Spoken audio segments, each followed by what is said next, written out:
In this video, you're going to learn how to create a new subflow and how to manage them inside of the flow overview.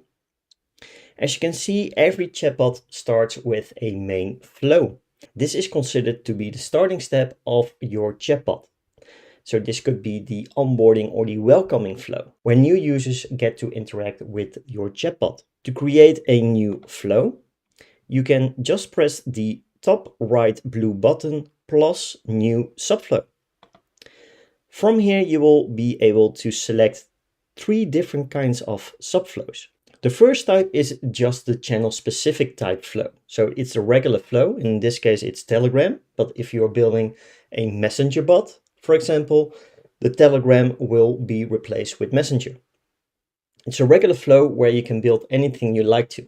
A workflow is basically a systems flow with back-end processes where you can add or remove tags or maybe add a user towards a certain sequence and that kind of thing.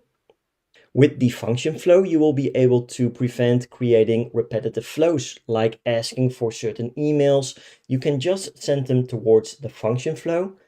And inside of the function flow, you will have a certain element that will allow you to, after this function flow has finished, to be able to let the user return back to the original flow and continue exactly from the point where they left off.